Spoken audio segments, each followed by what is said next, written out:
with so much time between when we started to rap to you about days in between the last Tuesday we was here. Man, technology is a mofo. We gotta get people up in here. They probably not going live today, and that's understandable. So I'm gonna have to hit my own like and let them know myself that we live right now. Let's see. Get you in here. We on. We late, but we on. I hear a lot of we. Yo, this is a we situation, all right? NHO Bravo in the building. What's going on, good sir? We gotta let them know we in here. I think everybody thinks we wasn't coming in here today, but we in here today. Let's go. Hit that like, hit that share. We here. What we talking about the podcast every Tuesday, 7 p.m. when I'm on time and things are doing good and technology's not playing with me. What's going on? Flatline had a great weekend, man. He was out there spinning some 80s hip hop. He had the Barking Frog on fire. Yo. I've seen it's a little bit of geriatric running around in there, but for the most part, it was a lot of fun. They looked like they was having a good time, man. That was super dope. What's good? Jay Arroyo in the building. What's going on, good sir? You already know. Hit that like, hit that share. Let's get people up in here. Let's do this. We're a little late. It's my side that why we're late, but it's technology that killed me today. Technology got me. Bang, bang. I actually have to go figure some ish out after the show. Jen, you really gonna do that again? You gonna do that hip hop night again like that? You should plan that don't oversaturate it. Maybe every 6 weeks or something like that. I think that'd be dope. Yo, Blackout, we in the building. Gabriel's in the building, but also commenter extraordinaire Big An's in the building. What's going on? I mean, I can't hear you, bro. With all this bread. Know what I mean? Just get into it. Are you talking on a money phone right now? I can't, bro. All this bread. Somebody go to this man's house, tap him on the shoulder, ask him what he's actually doing right now, please. I can't, bro. I can't. Oh man, what is this show about? What do we even do here? We got some comments, fellas. What's going on? That's your job. Flatline says lots of fun. Mm-hmm. We have Jay Arroyo says, "What's good, fam?" Mm-hmm. Rashad, yo. DJ Shad in the building. That's Rec Boys. Recognize, babe. That's Rec Boys. Bill Skills says peace. Peace, Big Skills. Coming in. And super producer Big Ange says, wow. What's the wow for? The money phone. The money phone. Copy. Wow. Yo, Shad, you had a whole co-host last week. How the hell you have a co-host last week? I ain't never co-hosted.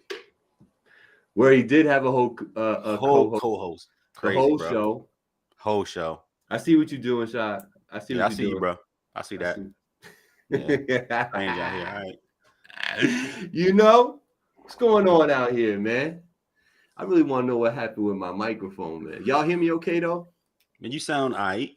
I just sound all right, right? Well, today's show is not brought to you by Henny with the pour top, because when niggas come to your crib and want to drink it all, rations, bro. Rations.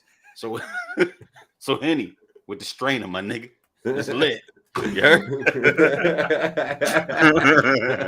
And this show is not brought to you by Lumix, Panasonic, or Mackie today.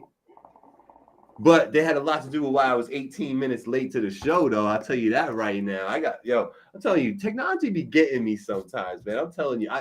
Sometimes I think I know just enough to be dangerous sometimes. And sometimes I know, a lot more than I need to know. You know what I'm saying? And it's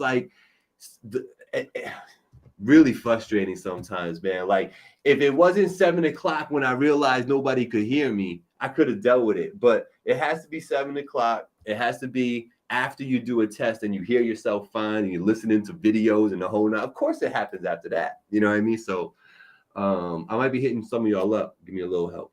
It's crazy how much I can see when I wear glasses. It's crazy. Yo, I'm taking them back off, but it's crazy what I can see. You know what I mean? You ended up seeing how handsome I am, how good looking of a co-host. Yeah, now pause, bro. We doing all that. What? Angie. Yes. We got some comments, folks. Okay. So Rashad is laughing his ass off. Because you know we crying emojis. Super producer Big Ange wants to know, did you give him your money phone number? Maybe you know what it is. 20 cash, bro. 20 cash. Rashad's the tech guy, and Bill Skills with a Z says technology, gift and a curse. Big facts. See, that's true. It is a gift and a curse. And what I hate most about it is it's always in the timing of it all with technology. It really is. Like Black's gonna know this well. Like there's something when you're gonna launch like new programs and stuff, and you have an established website. There's something called staging, and then there's live. You know what I mean? And staging is where you're supposed to be doing all your little testing, all your little quirks and stuff without the whole world seeing it, but it's live to you. I'll tell you 10 out of 10 times something works perfectly on staging. You hit the button, boom. This is factory. You know what I'm saying? It's just a product of the way. So, but yeah, it really got. I was gonna say I like to point out before the show gets started in earnest. Mr. Jay Arroyo made a comment before the show that it's only really like 6 podcasters hitting outside, right? Everybody else is just 4 hours of trash.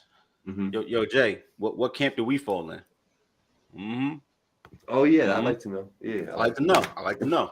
Where we Your opinion is valuable. It's valuable on the show. He does tune into the show, so I would assume we fall into the good category because he does spend about 65-90 minutes with us every Tuesday. You know what I mean? Well, so niggas would also tune into a train wreck though, so it don't mean that's necessarily good. You just like to watch shit happen. You know what I mean? Like, let's see how Gabe's gonna F this up this week. You know what I'm saying? Feel you. Yo, man, we got some things, man, on the horizon coming for the show, man. I'm getting excited, man. We got Black and I are 100% guilty of not talking and then only talking when it's time to do the show lately. So like we gotta break that trend, bro, because we got a couple of things. I got some cool things that are on the brink of popping off. That's gonna be good for everybody. If you pull up to Sullivan County, where I spent too many hours over there, and you know what I mean, and knock out some shit for me, I'll have some free time. You feel me? You know, make that happen. We got some comments, fellas. So Jay wants to know who you got on the Boston series. And then he answered your question. So he said, Drink Champs, $1 million worth of game, etc. I want to know, where do you put Joe Budden, the pod father, and where do you put Rory and Maul, and where do you put what's his face? Academic? Yeah, Academic. Where do you put those three? I'm just curious. I mean, they're popular for what they are. You know what I mean? Hell yeah. Yo, you know what's funny though? I told you when that shit happened with Rory and Joe and them, I was gonna fall off Joe. I fell off Joe. It's not the same show. I'm not saying it's bad. I'm just saying that it's not the same show. It's clear to me that Ice, you know what I mean, and old boy is employees. Like the energy different. And whenever Joe like raises eyebrows, niggas shut up. Have you noticed that? I can't jack it. I feel like they go out of their way to put on the surface that it's not like that. But if you're paying attention, you see it. You see it. You know what I mean? Yeah. But they do go out of their way on the surface so that it's not that. Yeah, but you know what I'm saying? I can see that shit. Yeah.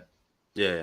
You know what I'm saying? It's all in the body language and how the conversation changes. Because what I do like about them for the most part, they're like us, man. They film the time and they just put it out. You know what I mean? There's not too much editing that happens. You know what I'm saying? So I kind of like that. And because of that, you kind of see what we're talking about. You know what I'm saying? Yeah. And how conversations switch, based on what he's got going on, Angie, you got something you want to say? Leave your comments down below. An hour is smooth, but that 4 hour-ish with artists I really like is even too much for me. Yeah, like who was 4 hours? Was the game or Kanye 4 hours? One of them was 4 hours. Anybody watching that shit, bro? I watch it in like pieces, and then I end up missing chunks of it. You know what I'm saying? That's like a Roots marathon. like, if you Why know, is you it know. 12 Like, we're hours not long? doing that, bro. Fucking Roots out here. The Cypress Hill one on Drink Champs. That was pretty long, like 3.5 hours. But yo, do me a favor, y'all. If you've done it already, just do it again. Hit that like, hit that share. Let them know we getting up in here. We ready to rock and roll. We letting them know. We about to roll into this temp check and really get it the right way. So Black, in the last week, brother, how have you been? I feel like a broken record, bro. Cause like, all right, I'm swamped. Like I'm mad busy. I mean, I did go to AC this weekend. Nice. You know what I mean, with the shorty. Mm-hmm. So we did that. But then it's right back to the grind, bro. Like I'm just mad busy, and that's really what it is. I've been messing with the Pusha album. Okay. It's cool. It's cool. It's cool. Mm-hmm. It's cool. Like I said, I gave it a 7. I think I stand true on that. I'm still there. It's cool. Mm-hmm. Yeah, nothing more than that. I agree. I want that music shit. I agree with Jay Arroyo. Jay Arroyo, he mentioned a track off of there, and I was like, yo, I like to call my bluff joint. And he was like, word. He's like, but he reminds me of Mace a little bit on that one. And when he said that, I was like, So I was letting it rock, and it got to that song, and I was like, yo, dead ass, it does kind of remind me of Mace on this one. Like, Call My Bluff got a little bit of Mace flavor in there. Yeah. Oh, my bad. I forgot. I was playing the Future shit too. Oh, you was? I was gonna ask you if you were tuned into that. I've been listening to like a lot of. He's the best rapper. Yo, stop it! A lot of debates about this project is people that just hate that shit, and people that keep saying it's so many bops, and I don't hear the bops. I don't get like, yo, this is some of the most boringest music I've ever heard in my life. Like, yo, the thing that made Future like catchy to me is the fact that he would come up there and it was always simple, but his hooks be energetic. His energy, his presence was the melodies are cool always and catchy. Yeah, nigga can't rap. Let's be real about this. Future cannot rap. He's the best rapper. Well, Future shout out Chris Rodriguez. Bro. Shout out Rodriguez in the building. Future can't rap. If you think he can rap, it's because you don't know music and you trash as a person. Your taste in music is trash. You feel me? As a person. Put them together. Horrible. Anyway, Future, he's about bops and vibes. So at his best, he's doing some catchy, boppy, vibey shit. On this, the beats don't save it. It's so many lazy non-hooks. It's so many, I'm going to just ad-lib, do this, and talk about nothing. I swear to God, every track was about fucking a bitch and Percocet. Every track. Yeah. I'm like, bro, this shit is so boring. It's so ass. This album is bad, bro. I didn't really listen. We're talking about the Future album. I forget what he called it. I didn't download it. When I had it on I looked it up on Apple Music and I let it run. And I was kind of like skipping through. And I felt like I was just skipping through kind of like the same song over and over. So I just like, whatever. I never hit download. You know what I mean? Drake joint. Because that's cool, right? And then the shit Burning with Kanye. To me, that's the hardest track in the album. That's the best. Him and Kanye, that's the best track in the fucking album. So, in your opinion, the best rapper, so not self-proclaimed. I think people just put that on him, right? Like Who did that? Who said that? Yeah, somebody said some nonsense. Somebody just wanted, I think they just wanted to spark a debate. They were trying to do like a Black versus Gabe or something. And somebody said some craziness. You know, it's like, yo, shout out the Rec Boys in the building. What up, Chris? What up, Shad in the building? No fire solo joints? No, bro, it was extra doo-doo. This album is doo-doo. Chips. Caca. Banyo. Did you listen to, now that we're doing Tuned In Tuesday, did you listen to Action Bronson? No, I don't like Action Bronson. Oh, you didn't listen? I'm never checking for Action Bronson. Never? Never. And I'm not saying he whack. I just don't like his music, bro. I don't think he makes good music. He can rap. I don't like his music. You know, if you know what I mean. I feel like I do. From my point of view, I think it's less about him being able to rap. He's like a vibe type of mood setter type of rapper to me. I Like ain't never in his vibe. you know, you're never in his vibe. Never, bro. I don't like that, bro. The way he articulates music, whatever the fuck that is, that sauce is, I don't jack it. Yeah. Once again, I don't think he's whack. That's not what I'm saying. He can rap. No, I get that. I just don't jack his energy at all. There you go. I mean, to each his own too. You know what I mean? I mean, that's a true story. But it's like you know, with him, for me, I like him because he's unorthodox to a certain degree, and I just non-blackness. Just say that. No, and I like the way he chooses sometimes because not all of it's gonna be dope, but I do like how he chooses to go against the grain, and as far as like his personality, like he just seems like a real like funny type of dude. You know what I'm saying? Like he might be fun to hang around and stuff. So like I dig his music, but this particular album, the last one he just put out, I was peeping it, and it's all right. And even as an Action Bronson fan, I'm saying like it's got a few joints, but it's not there all the way. And like some of the production, he always tries to go a little left with the production on purpose, but this time I feel like he went a little too far. You know what I mean? So like half the production on it, I really, really don't like. But the parts that I do like is fly. You know what I'm saying? So I don't know. I wish it was a better album. I like the one before this one a lot more. But yeah, Action Bronson dropped. Did you listen to Bobby Shmurda? Nah. Are you serious? Are you serious? West Side Gun or Action Bronson for me? Bro, where's Angie? Angie's waiting for you guys to pause so she could do her job. Well, I hear you doing your nails. I thought you was busy. You got it, Angie. What? Go ahead. You don't hear nothing. It's all in your mind. Well, there's nothing to read because Gabe's doing fantastic. Only what Gabe can I read? West Side Gun or Action Bronson? Gabe read that one. Only Gabe said that. Oh, wait, Gabe just read that one too.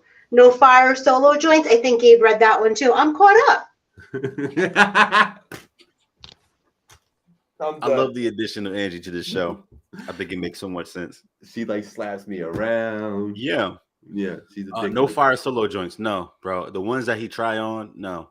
Yo, for real talk, yo, Royo, anybody else who think like Future works when he's energy and the bop is good and the hook is at least catchy. This shit is lazy as fuck. I mean, lazy, bro. Everything he on is lazy. It's ad-libs. It's not even complete sentences. There are no verses from Future up here. Did you think about that, Gabe? If you go listen to it again when I'm done, bro. Future doesn't have a single verse on this whole album. Not one. Everything is an ad-lib. Really? Every song is ad-libbed. I mean, I don't doubt it. I never like, besides like his hit stuff, I've really never paid Future much attention anyway. I mean, I know he's important because he had some joints. Yeah, he did. You know what I'm saying? So like I'm aware of who he is and his sound and all that. If I hear him and if I hear something like him, like I always say, is that Future or you know what I'm saying? Like somebody else. Like he got that, you know what I'm saying? But like overall, I was never really checking for him. You know what I mean? And for West Side Gun or Action Bronson, for me, Jay, I'm gonna tell you that if I want to know that what I'm gonna go listen to is gonna be dope, but I never heard it before, I'm probably gonna go check for West Side Gun first because I think he's gonna be more consistent. And I know what I'm gonna get from him.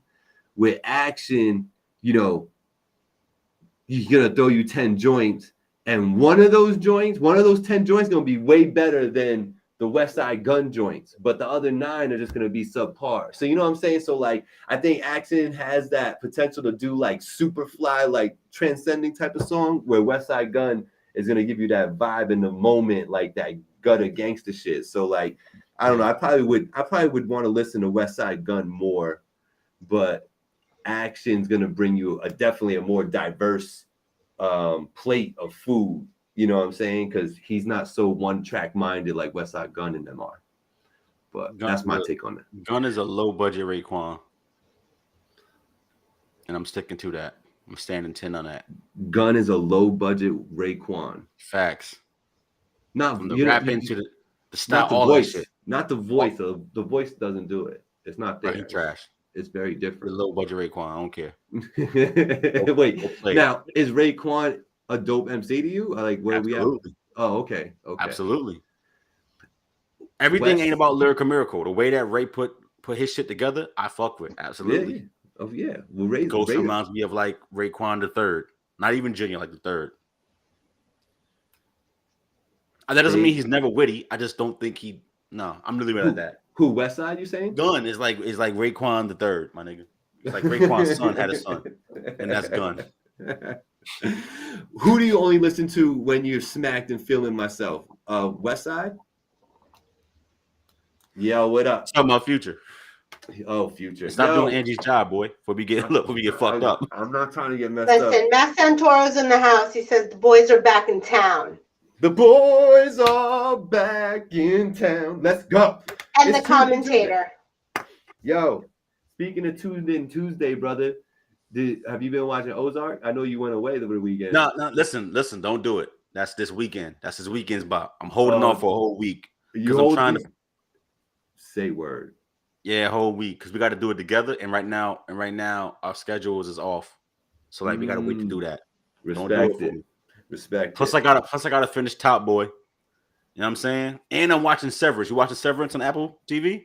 No. Severance is fucking dope. If you never seen it and you got Apple TV, go do it. If you got an iPhone and you never cashed in on your free trial, go do it. Severance, Apple TV, fire, bro. Jay Arroyo says Future. Yep. Barry Bowser's in the house. NHL Bravo. Nice. And Barry says, I'm live on Too Humble tomorrow, 7 p.m. Strong muscles. Strong muscles. It's called. Wait, Too Humble's going live when Rec Boys is on? This is a conflict of interest. This is a conflict of interest. Yo, Cub said he don't care, bro. He with all the smoke. Whoever can get it. That's what he said. Oh, Cub said that? He don't care. Whoever's on can get it. Oh, got you. All right. What are you doing on Tuesdays? He was gonna go live today. You know what I mean? So that nigga, don't stand on that. Don't do that. Is that right? yo, Bravo. It's 7 days, bro. Still ain't hit me up. What's up with that? Not feeling the love, my nigga. Not feeling the love, bro. New Talkin Hour podcast. Hey, what now. are you doing? Hey, tell him. Is that a comment? No, I don't know.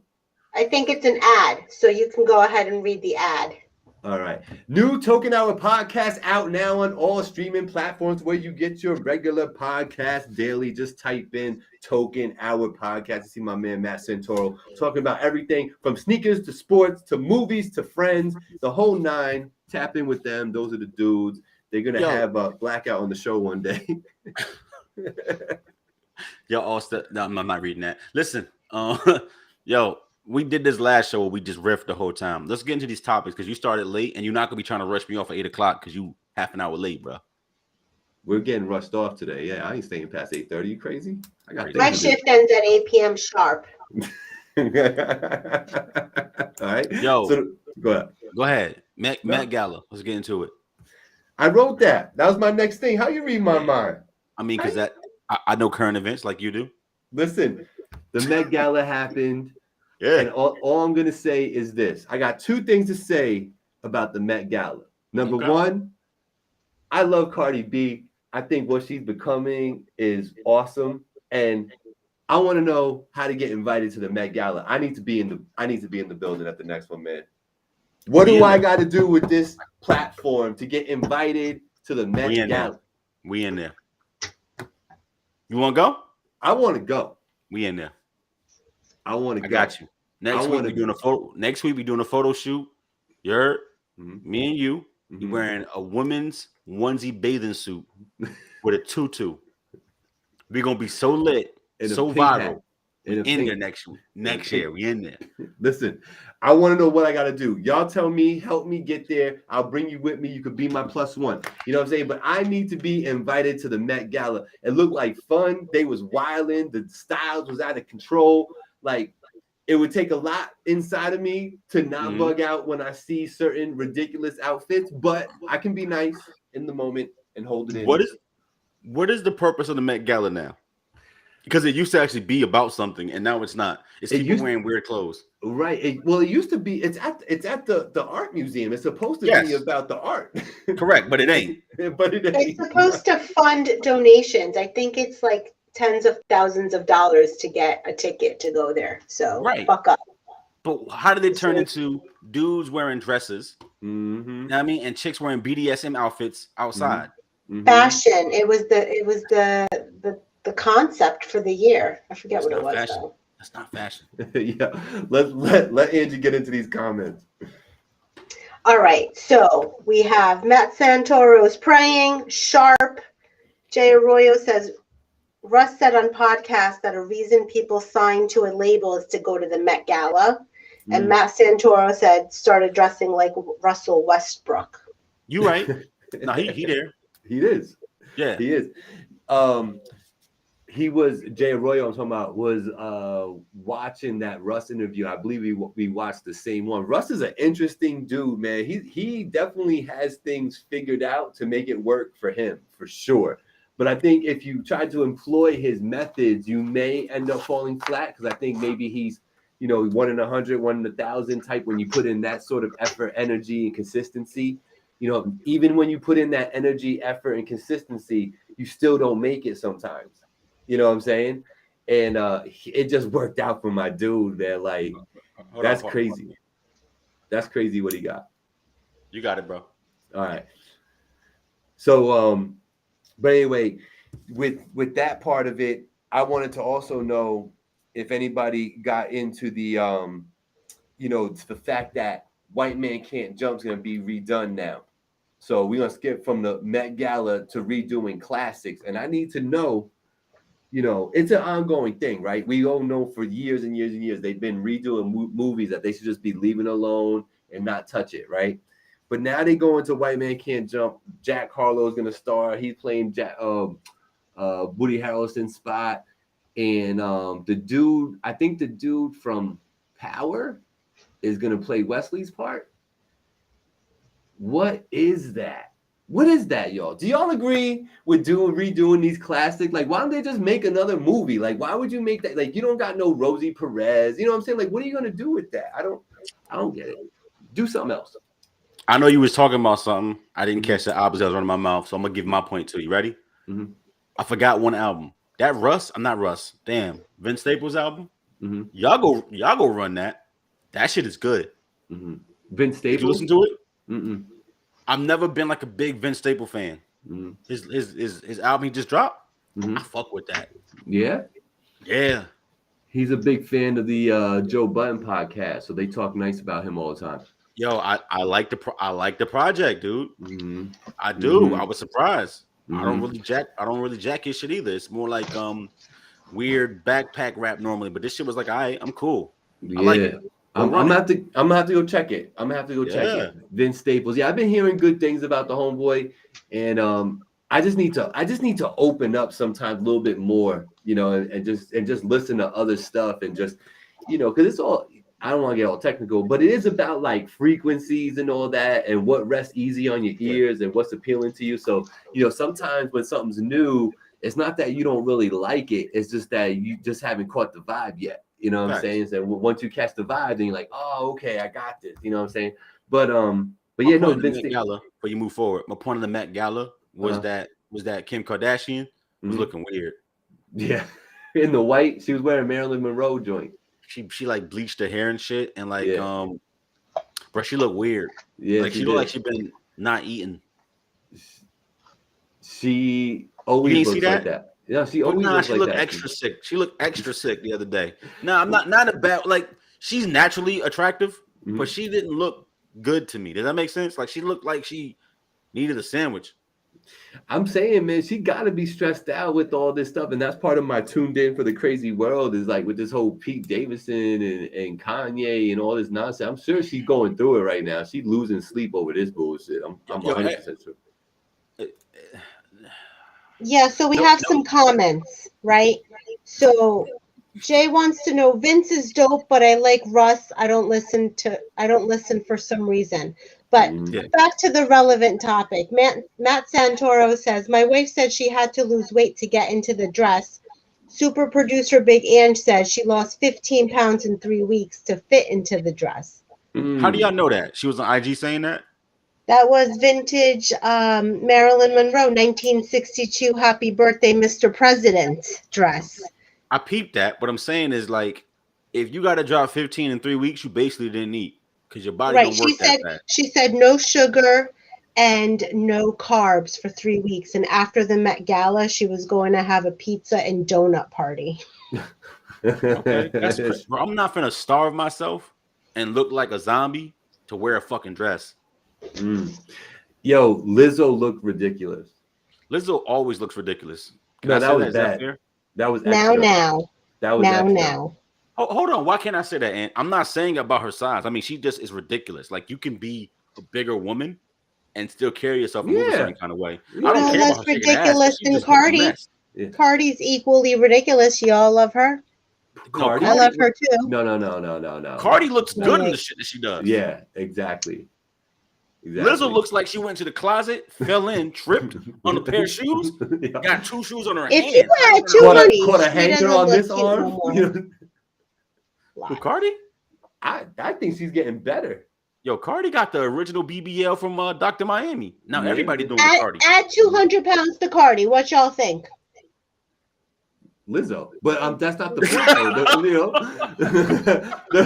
The point is that I really do feel like Cardi is trying to position herself almost like a, like she is kind of already, but like she wants to be like a fashion icon too. You know what I'm saying? So like she likes setting new trends and all that. You know what I mean? Like, and I think Cardi don't like music. She did that to get out there. It ain't about music for her. Yeah, it's not about music with her. I respect it. Like, and like if you listen to her music and you really hear what she was saying the whole time, she was kind of telling you, I'm doing this because I'm getting more money doing this now than I am shaking my ass. That's why I'm doing this. But I get some other money to get more money than this. I'm not doing this no more either. When I hear her rap, you know what I listen for? Huh? What Ghost Rider wrote it? Because you can always tell by the cadence she's rapping in. Mm-hmm. Right, that song she got out with them young dudes over there with the red flag, song, leave it like that. You can tell who wrote that. I think it's interesting listening to her sound different in every single song and realizing, oh yeah, she didn't write none of these shits. and I can tell who pen it is that wrote the joints. Look at you, man. Maybe we should do a segment of the show where we expose the writer. I mean, people know who write her shit. Different people write it. People know. The expose. Yeah, but yeah, Met Gala is foolish. That ain't fashion. That's people dressing weird for publicity. And Kim looks sick as hell, and Pete always looks sick, no matter what he wears.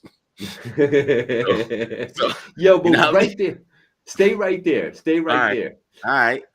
What is it like about when is it gonna go too far with Kanye and Pete with this whole thing? Now this dude Pete went and got the names of his children tattooed on his body. What is wrong with these people? Here's the thing.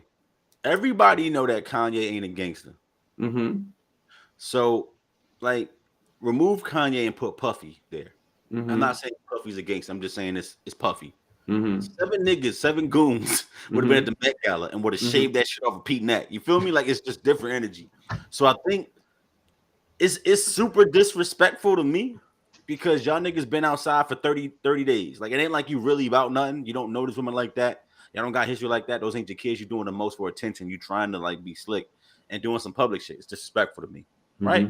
Mm-hmm. That's how I look at it, right? Mm-hmm. And number two, if y'all don't, people have asked, why is she fucking with Skeet, right?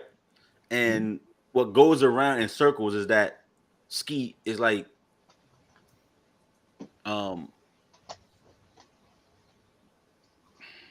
what's his name? Who is dealing with the chick from Baywatch? Tommy Lee. There, that's the idea. Skeet is like Tommy Lee. So like, I'm gonna leave it like that. So people trying to understand like he ugly. What's the connection?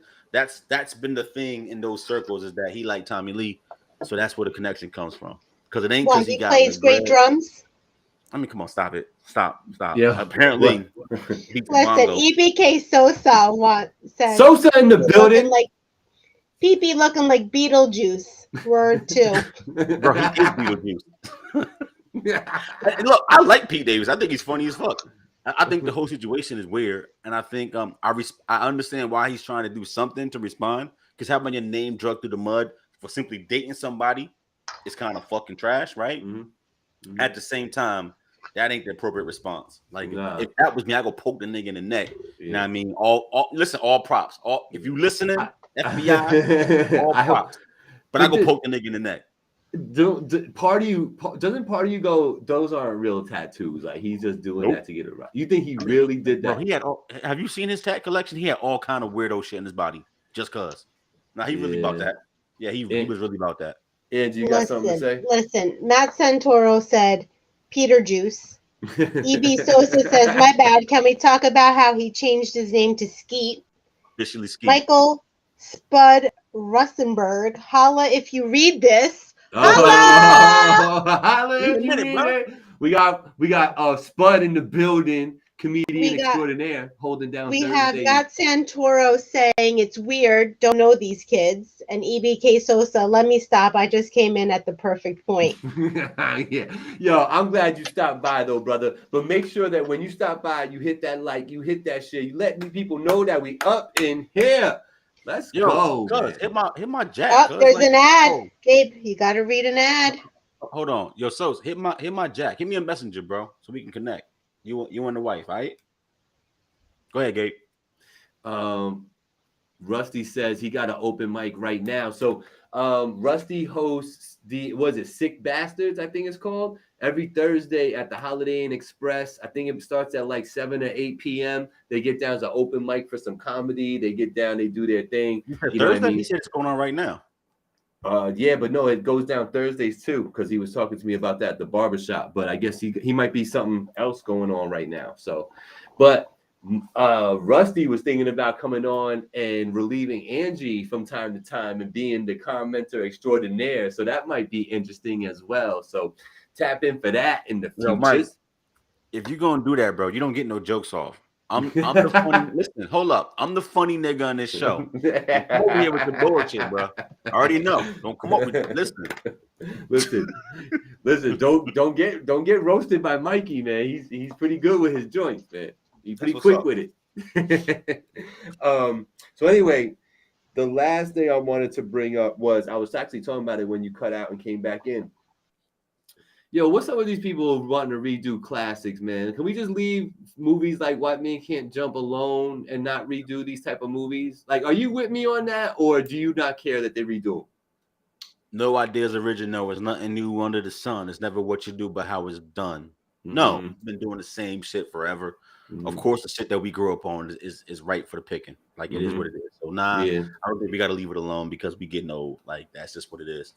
I think it's dope when those kind of remakes pay homage to the original, and I mean like actual homage, like in a really dope way, not just like have the people in it somehow or something. Yeah, you know what I'm saying, or like a wink or a camera, slide shit like that. I think it's dope. I like niggas is waiting for Will Smith to pop up on Bel Air, and I said that makes too much sense at the end.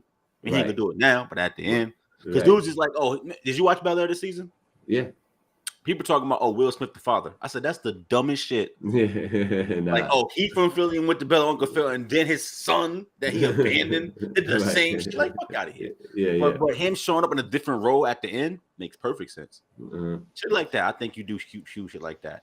But also like how that show kind of flipped the character stereotypes completely on its head. Nobody in that show is how they was in the original show, and I think that's dope. I like that. So I think there's a way to do a remake without necessarily being corny or cheesy about it. And Rosie Perez ain't Rosie Perez no more. I mean, she's Rosie Perez, but she's not Rosie Perez no more. So like you gotta have somebody else in that role. I don't know who you would do though. Right. I just think they would leave stuff like that alone, just do something new. Angie, you got something you want to read? Yeah, the new RoboCop was better to me. Mortal Kombat was decent because tech got better, says Jay Arroyo. That's true though. And EBK Sosa says, copy, I got you, cuz. He gonna call you. I got a new jack, bro. So you gotta hit me a messenger, cuz. Then I'll tap in. On the money line. Damn, Sosa, how you feel about that? You wasn't on the list of people to get like the message like, yo, I changed my number. Here's my new number. That's fucked up, so I'm sorry. Oh, you weird, bro. Why you doing that? You mad weird, Gabe. You mad. You weird. I didn't get it either. Listen, you do got the. What are you talking? You just texted me before the show. He mad weird. Anyway, listen, this guy. What's up? But yeah, my take on that is leave the old joints alone. But if you're gonna do it, I agree. Like pay homage to the old one, or don't copy it line for line. Like make it your own, I guess. But like kind of like how Bel Air did. But the last thing I want to say about Tuned In Tuesday, I just happened to notice this and I thought it was cool. How Lil Durk launched. He's got a program launched where he's basically it's a program that shows like neighborhood kids different career paths than just the normal ones that are always put in front of your face. You know what I mean? And I think that is super beneficial to that community or any community that program hits, because I am a prime example of not realizing early in life, like the different avenues I could have went down. You know what I mean? Like when I came up, I thought you either went to work at a bank, you tried to be a doctor or a lawyer. And you know what I'm saying? If you couldn't do that, you're going to do construction. So basically I had 4 different jobs in my mind that I could do, right? But it's so much more vast than that, So salute to Lil Durk. The program, HBCU college program to help neighborhood kids showing different career paths. And he took 20 kids randomly to a Chicago White Sox game, had them all in the suite, like the super dope suite, and was talking to them the whole time about how they can, be successful so that when they go to a game, this is how they go watch the game. You know what I mean? And like to set their sights real high, I think that's super dope to do that, you know what I mean? And let them know that it's feasible, it's possible, it's not impossible to really be successful out here, you know what I mean? So salute to Lil Durk for that.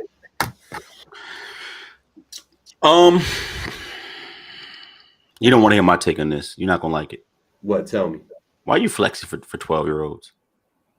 I don't fuck with it. You think he's flexing for him? That's trash. I don't think bro, nah, nigga. You gonna bring me to a game? Hold up. You gonna bring me to a game to talk over the game? He brought me to the game to talk over the game. They enjoyed the game. Bro, how they enjoy the game? He was running his fucking mouth about being an astrophysicist. Stop it. You gotta stop. You gotta stop. Listen, bro, hold on. You dragging it. Nah, you dragging it. This is all I'm not. Hold up. You had this just is like say the top of your head right now. You had just say, let me get my shit off. I'll give you what? Love the concept. He could have listen. Hold on. Take that Tune In Tuesday off my face, bro. Listen to me. Dirk could have went to the Boys and Girls Club and said that shit, right? He could have put up to their crib and said that shit. To their high school auditorium, said that shit. But Dirk went for the flex. I'm going to take you to a baseball game in the suite.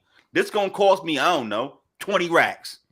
And I'm going to talk your head off and not let you enjoy the game. I ain't with that. Why are you flexing on kids? You flexing on the youth. It's not. Yo, you are flexing on the youth. Right. Listen, if you're out there listening to this podcast and you have the means to take a bunch of kids to a game in a dope suite and you want to not talk over the game, and you want to talk to these kids about being successful and doing their thing while you watch the game, do that. How can you enjoy the game with a nigga in your ear like you want to go to school? Yeah. No, it's more like you want to be up in this box right here watching this game like me. Come on, nah, but real talk, it's a dope idea, and I think that's really big of him to do some shit like that.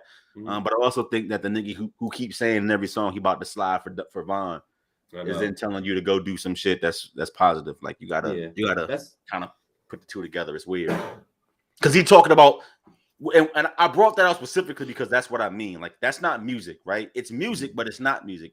When he's talking about Von, and it's just me, because I'm assuming that's really your mans, that's really your friends, that's really your family. So when you're talking about how you feel disrespected by niggas commenting on your man's dying and you want to do something to him, that's real life. So you're not teaching the kids to separate the art and the role of a gangster from real life, because he's blending the two together. And then tell them to go be better than what I'm talking. Like that to me is weird. So I'm not knocking the gangster rap aspect of it. I'm knocking the fact that he puts the two together, because I'm assuming that shit he says about Von is real to him. He really want to get at niggas for disrespecting. And then he takes kids to a ball game and says, you know what I mean? Go be a dermatologist. It's like, that's weird. It's at odds. Be better. Yeah, no, you know that, and I think Black, that's what kind of happens. I think as artists, I think there will be a time where the maturation of your own self will prevent you from making music that is contrary to the message that you're trying to send.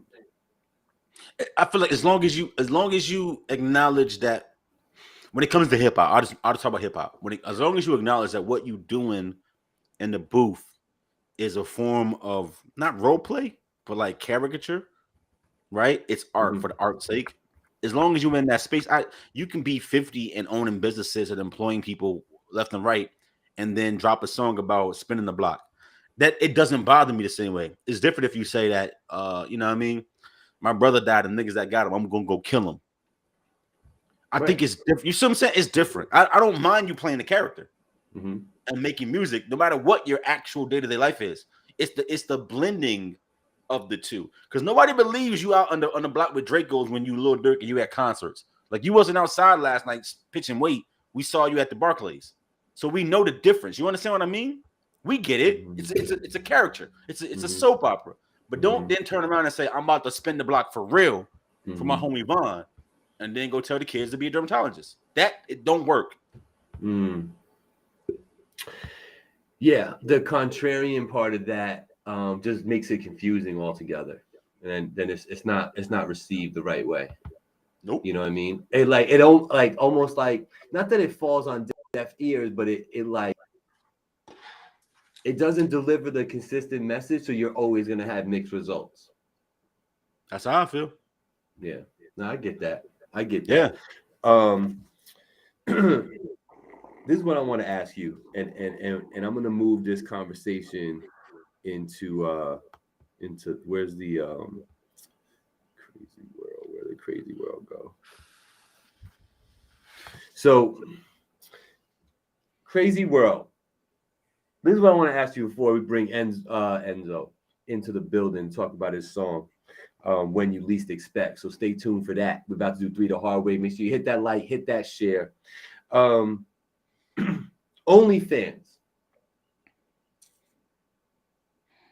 OnlyFans has made it very easy, very accessible, very popular, streamlined to sell yourself basically virtually, right? Other sites have done it before, but no site has really been this successful in gaining so much traction in the world to be just like commonplace. Like everybody, not everybody, but everybody kind of knows what OnlyFans is. You know what I'm saying?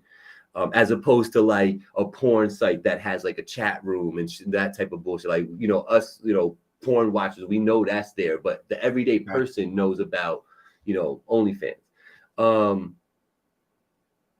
You think OnlyFans is bad or good? Good. Good. Explain why. Because I don't look at OnlyFans like a porn site. I think that's the misconception. Like, can you be nude on OnlyFans? Sure. Right? But the type of person that's on OnlyFans, unlike most sites, and this is just from me trying to educate myself about who's going to look at shit like this, because it says a lot about trends in the market. Here's what I mean. Not to convolute the conversation. Right. The type of person that's going to do an NFT is people who are savvy enough that they want to game the system, and then broke people who think they can get a lick. There's nobody else. So let me say it again. NFTs are for motherfuckers who got money already and want to exploit the NFT for their gain, right? The 20 NBA players who don't know any better, who think it costs $5 million, so I should go buy it, right? That's only 20%, right? And then broke people, right? It's like FanDuel. I'm gonna get into it though. I'm talking my shit. Fuck with me. It's for broke people to try to hit the lottery. If I go buy a fucking cyborg ape, maybe I can sell it for 5 times as much as I got for it and make a flip. It ain't because anybody wants to fucking own the digital ape. You follow me? Right. All right. OnlyFans is bitches been. I'm sorry. I'm gonna do better. I'm gonna do better. Women been selling sex since the beginning of time. Sure.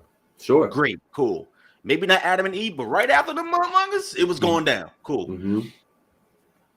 If you have enough disposable income, right? 1, and 2, you feel the need to throw your money at a woman because she is attractive to you and you can see her titties, right? That's called simping. Strip clubs been existed.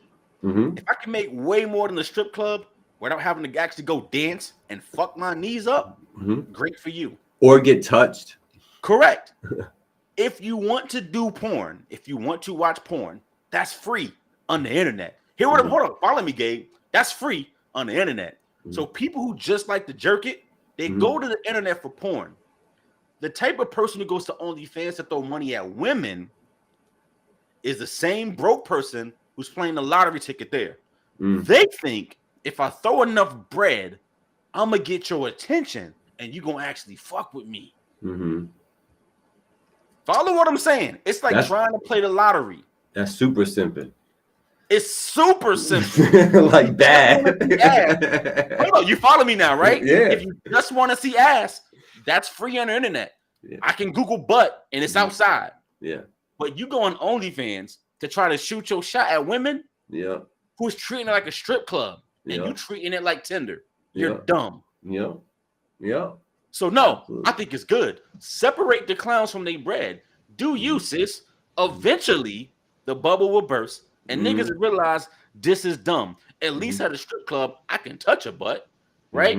At least on the internet, I don't got to spend a week's worth of money. Know what I mean?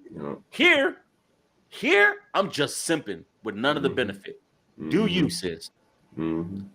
By the way, for all the niggas that's sipping the OnlyFans, and if this is you, I'm sorry I'm stepping on you.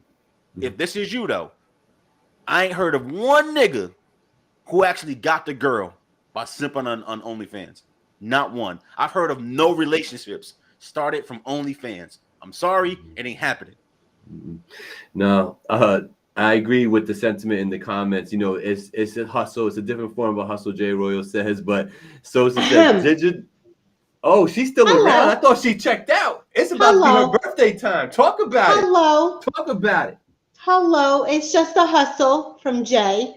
EBK Sosa says it's the electric lottery and digital mind fucks at its finest. Absolutely. Absolutely. Angie, is there anything else you would like to add before you cut out on us today? Or are you going to stick around? I just want to take a moment and say that super producer Big Ange and a commentator extraordinaire is saying in the comments, like, share, comment, tell a friend about the show, and most importantly, people, subscribe to the channel. Thank you. Thank you very much. Thank you. It's been a pleasure. See you guys next time. You got it. Take care, Angie. Love you. All right. So we about to get into this. We about to bring our boy on, the one and only. Enzo's about to be in the building. Let's do this like this. And we're going to do this like this. Yes, sir. What's up, fellas? How you doing? Good, brother. How about you? I'm all right. I'm blessed, man. I'm blessed. I am blessed. I'm blessed. Blackout, say hello. What'd you say? What's goody, man? Nothing, man. We just trying to stay legit, staying out of trouble, trying to keep this music rolling. You know, all that good stuff. I'm gonna need you to stand in the light source, though, bro. You got us doing spooky things on here. Yeah, my bad. I'm at my shorty's crib. She, it's a lot going on over here. No doubt. I got you, though. I'm right here. I got you.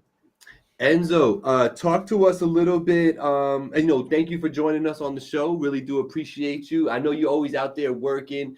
You with the Rebel Genius all the time. I know that's like a hard body connection for you. So you could talk about that a little bit. We bring you on the show today to talk about a video that you got for a song called When You Least Expect. Talk a little bit about the joint. All right. So When You Least Expect was a record I created about 2 years ago. It's on the Commission project that's out right now, streaming on all platforms. It's a project that me and Rebel Genius put together with a couple of the local artists from Middletown, just surrounding Middletown areas, and just tried to do something different, something like a compilation feel. people thought I was trying to do a Wu-Tang, but I was not doing that. I was just trying to put dope artists together and make some great music. So when I did When You Least Expect, the main vein of that record, the reason why it is what it is and why I made the record, because, and the meaning behind the record is because when you least expect, it gives us that thought of not knowing what's going to happen next.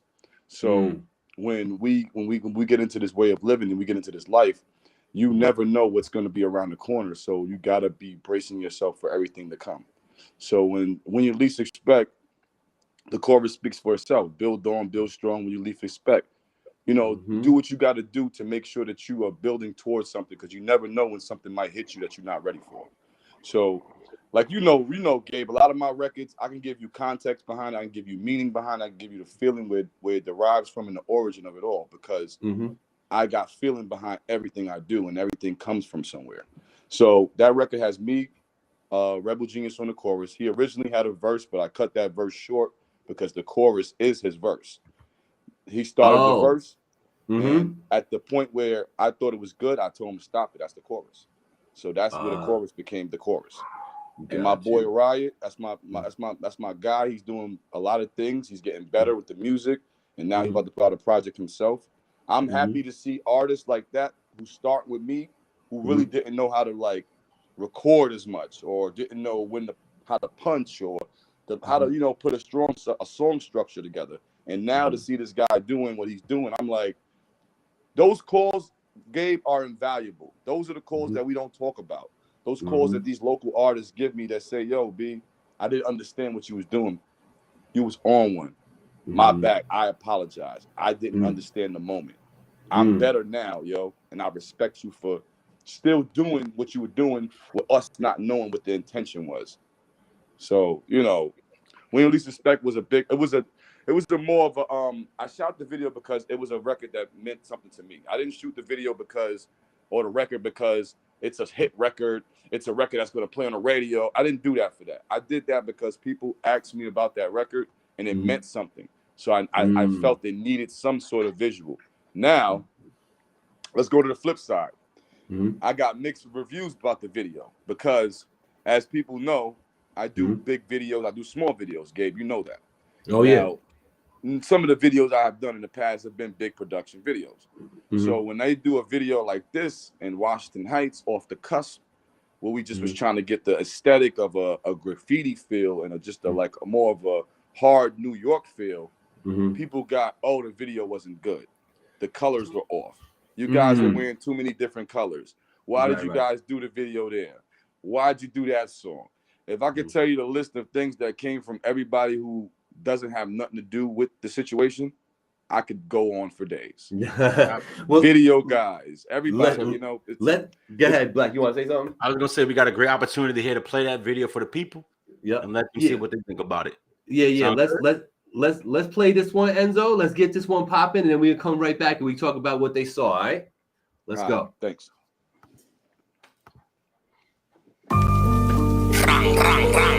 Yeah, what up, my nigga? GMF, what up? Yo, Enzo, we heading to the end zone, man. Let's get it. Yeah. I got you, my nigga. You don't know Lego life.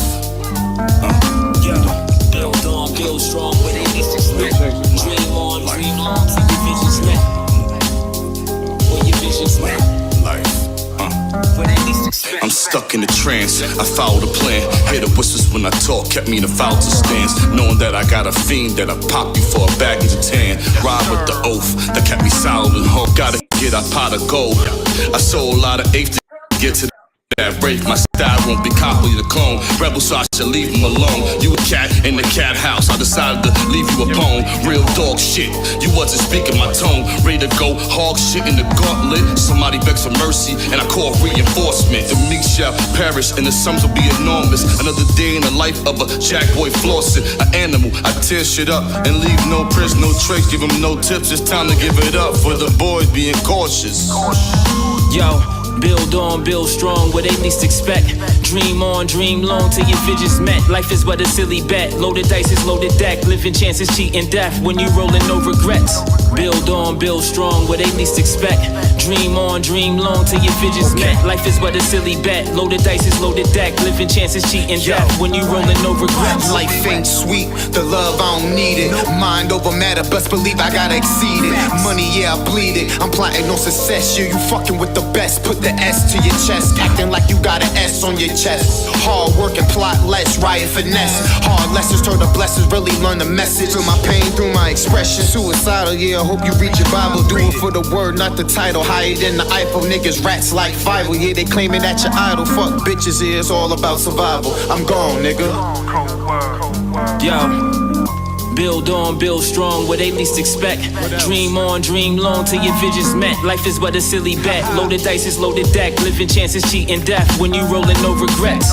Build on, build strong, what they least expect. Dream on, dream long till your visions met. Life is but a silly bet. Loaded dice is loaded deck. Living chances, cheating death. When you rolling, no regrets. Build on, build strong, what they least expect. Dream on, dream long till your visions met. Life is but a silly bet. Loaded dice is loaded deck. Living chances, cheating death. When you rolling, no regrets. Like they don't like the whole some shit they got a lot going on. Ooh, okay. Okay. Let's go. Blackout. Oh man. What you think? I like that, man. That's that era vibe. That's what I call that, right? That's like that is very, I wouldn't say tribish, but it's like 95 Nas's. It's that to nostalgic. Me, it's that feel. Yeah, it's that feel. It's just that hard get to it kind of track. You know what I'm saying? We had a bunch of them shits in the 90s, right? That made you feel that way. They had that kind of sound to it. You know what I'm saying? Like that. To me, that instrumental says that's Nas. I'm about to spit Nas. I'm about to kick some game to you, some shit that I'm talking about. Tap in with what I'm saying. Listen, don't just like this, even though that's working. But listen to what I'm saying. I like that. Absolutely. Yeah. Enzo, where do you in a short synopsis, how do you feel about your voice? My voice, I haven't even used it yet. And by that I mean, you know, a lot of the producers have been pushing me towards using my voice as as an instrument in a lot of my music. Now, that's not something I'm opposed to doing. It's just like certain layers of artistry I haven't tapped into yet. And when I know with this process, with this recording, with this, you know, creating and trying to be greater than you were yesterday, that haven't presented itself. Well, I feel that's the lane I want to work with yet. Not that to say the records I haven't done yet. I have them. I just haven't recorded them because the feeling hasn't been there to make those records yet. So when it comes to my voice, yeah, I have a deep voice. It's a baritone. It's something that most people could equate to certain type of rappers like the Pop Smokes and certain people like that, because that's what a lot of producers want me to do. They want me to do a bunch of Pop Smoke records. Listen, I'm sorry to cut you off, but I got to tell you, what you have is gold, my brother. It's golden.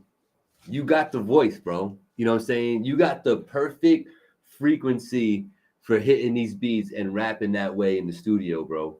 You know what I mean? And well said, brother. Absolutely. Well said. You know what I'm saying? So like, that's what I always take away when I listen to your music. You know what I'm saying? I'm like, yo, this dude has one of those voices that just resonates. You know what I mean? So yeah, whatever those producers are telling you, especially listen, if you ever get the opportunity, bro, because I'm not that guy. I just know what I'm hearing. I don't know how to refine it, but I know what I'm hearing. So I know what I am. So I'm not trying to say I'm something I'm not, because there's somebody else out there. But if you ever have the opportunity to sit with an engineer and they start talking their shit to you about your voice and what pockets and all that, sit there and take notes, bro. You know what I'm saying? And remember what they're saying. Remember the numbers that they're talking about with the frequency, and to do this with your, you know, equalize your voice and put this here and put that there because it's going to be this. You know what I mean? Like, write that shit down, take a picture of it so you always have it with you, because once you figure out that pocket, bro, you're going to be able over. You're gonna be able to move over. units just by talking, just by using your voice. You know what I'm saying? And you know what, Gabe? Not to cut you off, I No. haven't gotten there yet. Like, Mhm. all right, in the relatively thought of speaking, they get this age thing. The age thing gets people in this box, right? Mhm, Where like, mhm. oh, if I don't make it or get to a certain point by this age, it's over. Yeah, Griselda blew that out the water though. But that's not even my way of thinking about it. Right, My right. thing is this: I can't rush the process, bro. These records Mhm. can't come without me actually going through the journey And and being getting ready. to that point. Mm-hmm. So Mhm. I get what you're saying 100%. Mhm. And like I understand what all the producers have said to me and some engineers have said to me. Mhm. I'm a visual person, so I got to Mhm. see it before I can do it. And I Yeah, haven't seen it yet, so I'm not ready to do it yet. I And it's feel you. there. It's gonna Mhm. happen, baby. It's gonna Yeah. happen. No, it is. Bro, honestly, it's gonna happen by accident. Exactly. That's Just what so I'm you saying. know. Because it's happened in the studio, and people are like, yo, and that's not where I'm at right now. I'm not putting that out yet. That's why I put out Life is a Beach, and I put out the record Holy with a cat from Texas to kind of show people the variance and what I could do with different beats. There So you go. it's not like every now and then I might throw some shit out like Life is a Beach because it's to let people know that I'm trying to hit different frequencies. I'm trying to hit different markets. I'm trying to hit different people. I'm trying to catch the ear a little bit differently because it was never a point about the music. The music was never the problem. It's getting it into the right hands and letting the right people hear it so they can actually support you and buy it. Mhm. So Correct? Gabe, That's what what you we're looking thought? for. What you thought about the track, Gabe? Because you didn't give your opinion. I did like the beat. I thought it definitely gave me that nostalgic feel. It's not it's not in the lane of like the new wave of production even. Like to me that was made on like a SP 1200 or a MPC. You know what I'm saying? Like that's what that was made on, you know what I mean? Yeah. I'm looking at one. You know what I'm saying? So like I get it. It's in my lane, so I really liked it. I was curious to hear what you were going to say because I know a lot of times when we get nostalgic stuff like this, you tend to be like, I wanted to hear that when it was 1990, not now. But I think what brings this particular record to the more to the future is the content of what he's saying and the way that they're choosing to rhyme over that beat. It's not hard to listen to, so you can digest it. I hear what you're saying, right? And context is important, right? So whatever I've given the context of, oh, this nigga rapping like it's 1998. Yeah. If the person's intention is to sound modern, but they sound like 98, then I'm making that as a critique. Right. Now, tell me if I'm wrong, Enzo. I don't think his intention was to sound like it was 2022. His intention was to make the song that he made. And that's a different kind of critique. I go into every record with the same thought. I got 1,000 beats sitting in my hard drive right now. New, old, down south, it don't matter. When I pull it up, I get into the mode where I just go with it. Now, what my flow is what my flow is. I might rap this way, I might rap that way, but I don't ever think I'm 1998 or I'm 2022. I can't get inside that box, right? You guys got to do what you do and master your craft. So I get what you're saying. Like I tried to make dated music. So like even if it's an older beat to people's way of hearing it sonically, it sounds like a 82 BPM or 87 BPM. Oh, that's a 92 beat. That's a 95 beat. That's something you would hear, Diddy use or one of the, 90s greats use. But I look at it like this. That's the challenge. We're trying to bring that sound or trying to bring that beat to a new element, a new wave of people. So that's my challenge. That's my fun. I love it. Yo, we all have a lane out here, bro. Yeah. You know what I'm saying? We all have a lane out here, and believe it or not, there's money in all them lanes, and there's a lot of satisfaction and we good. Okay. Okay. We got that. I just did a deal with an independent. A friend of mine started a company 2 years ago called Revenue Play. It's a revenue streaming company where it is for the artists, for the artists, for the artists. I will repeat that again. It is for the artists. Okay. They do promotion rollouts. They do billboards. They do anything you can ask for. They even give you advancement money because they're willing to invest in the artist. Now, with this company, they also offer these deals where you can partner with the company, do a 60-40 deal where they release your music under certain criteria with premium subscribers based off of all these sites. So you're talking about like the Napster, you're talking about the Apple, you're talking about any site you accrue you're streaming music from. these people are making sure that they putting your music in the right hands so it's making money. Because if we do a deal like 60-40, 60 me, 40 you, you only making money if it's making money. Right. So your initial output is obviously they came to Enzo and said, Enzo, you have a lot of music. You have a lot of music, but your shit's all over the place. It's hard to find you. Right. So what we're going to do is we're going to fix your Spotify. We're going to fix your Apple. We're going to fix this. So what that company has allowed me to do now is to see my music all in one place, see the money, see where it's going. And I can't stress this enough. They guaranteed ROI on what I'm doing. So the new records that I'm putting out, I gotta, and this is just, I'm giving a lot of information. I give people game. That's just what I do. I'm a giver of knowledge. Like the deal that I did, they actually got me at a standstill with a project that I'm supposed to release. You probably seen me throw the album cover up there for Lightning in the Bottle. It's a project that I did.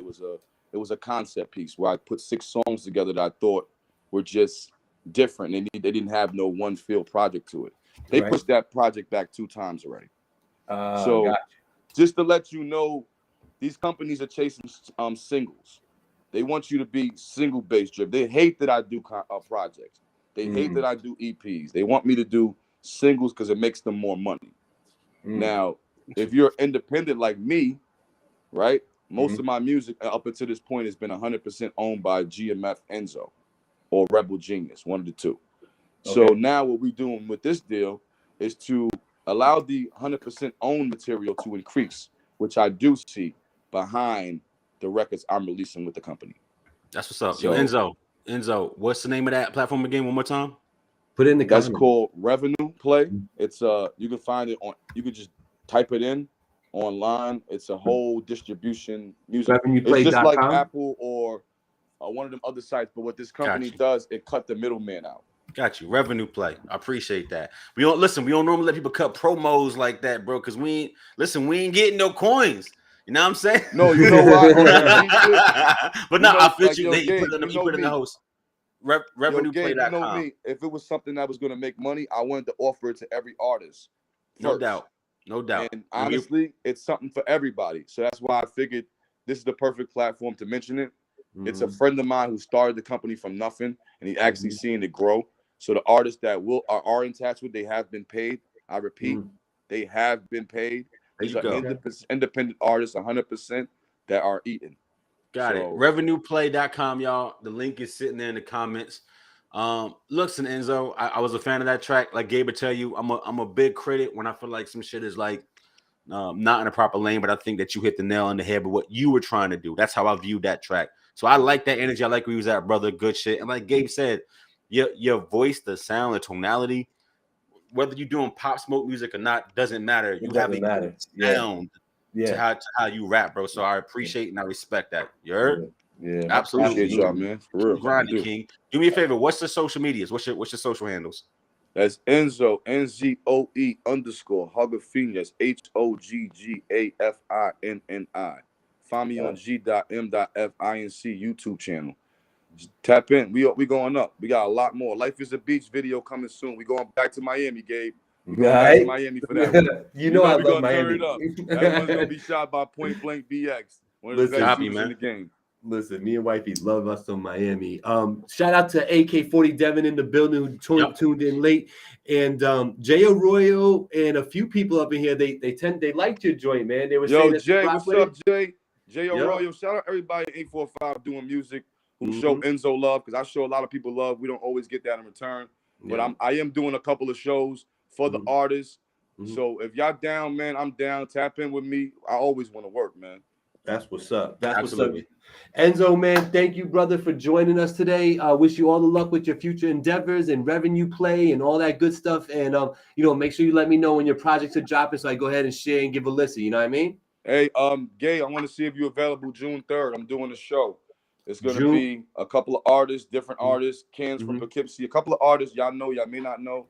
I really want some media like you there to kind of like capture this moment, because this is something that could possibly, have these people on your show later on down the line. Up and coming artists. These are new people. So that'd be dope. I'm gonna text you the information. I got the promo video getting ready. We're sending that around to everybody. We can talk about me hosting it too. I don't mind that either. I'm always good. Hey, listen, I got. We're gonna talk. I got a couple of events coming up. I'm partnered with a couple of businesses right now. You know, what I'm saying that. You know, I'm event host extraordinaire out here in this. Yes, bitch, right? I do. Yes, okay. I do. Yes, I do. Just so you know, yo, Enzo, thank you for joining us, son. I really do appreciate you and all your hard work and your whole team. Shout out Rebel Genius. I still haven't met that brother with my own hands yet, but I will. He seems really cool. Very soon. Very soon. Be well, Enzo. Peace. All right, brother. I appreciate y'all. You got it. Black man, you got your wish. We went over by a couple minutes.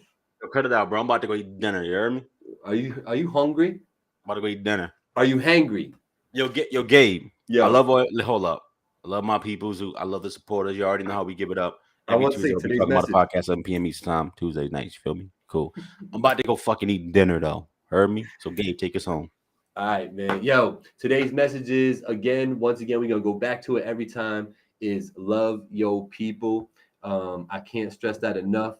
You know what I mean? Not everybody is going to be around here for as long as you think they're going to be around here, man. Whether tragedy happens or success happens, not everybody's going to be around you to touch that you think is around. So, you know, make sure you tell people you love them. Make sure you do something nice for somebody every day. Make sure you're, you know, kissing the babies. You know what I'm saying? Feeding somebody that didn't have no food, and it could be knowledge. That food could be knowledge. It doesn't always have to be physically food. You know what I mean? But let's love our people. Let's bring everything up. Something super dope that's happening in the area is there's volunteer cleanup crews. So I think we have all said it enough. I know I have, where I was tired of seeing our streets up here looking like trash cans got opened up and emptied out.